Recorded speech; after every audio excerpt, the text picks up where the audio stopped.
vested interests of the underclass. The South, after the Civil War, needed an underclass. They needed someone to work the plantations. They needed someone to sharecrop. They needed to make sure that the African American didn't all flee outside of the South. So we see a number of actions that weren't just outright racism. They were also political and economic acts carried on by a South with no protection for the African American. Sometimes with the state legislatures involved. Exactly, exactly, because the same persons who control the legislatures were those who control the Southern economy, were the large landholders. So we see precocious laws developed, reinstituting a system just as harsh, if not harsher, than slavery.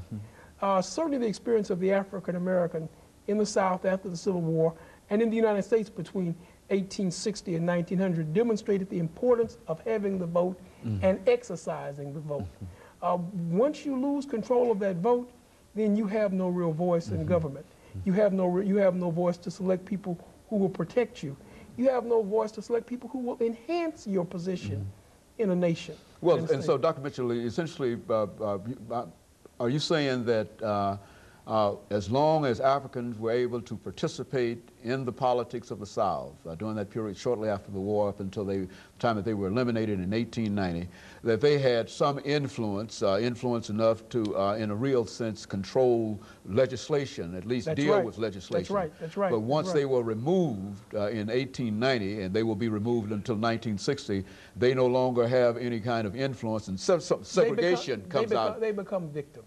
Segregation is one of the great divisions. Well, it's also the emotional stress still of the South. The South doesn't know how to deal with its northern industrialized counterpart. The North is becoming visibly more well-off economically than the South. And the South needs someone to scapegoat. So we see, again, these precocious laws and actions. Slavery gave automatic status to a free man.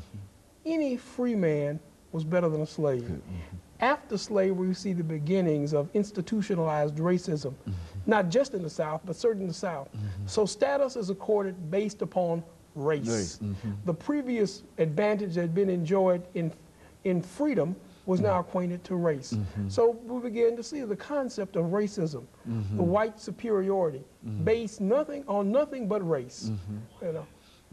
Very good. And of course, Dr. Mitchell, over this last minute, let me thank you and to say how very, very appreciative we are to have you to come by. It's always a pleasure to come on. Yeah, it's always a pleasure to be a part of something that's very informative. Yeah, but I think you just bring some excellent information to us, and what we've been able to do over the many years, as we've indicated, is to use this information and video cassettes and whatever, and to expose our young people to them, and we find that they are very, very interested in many of your statements, and especially you.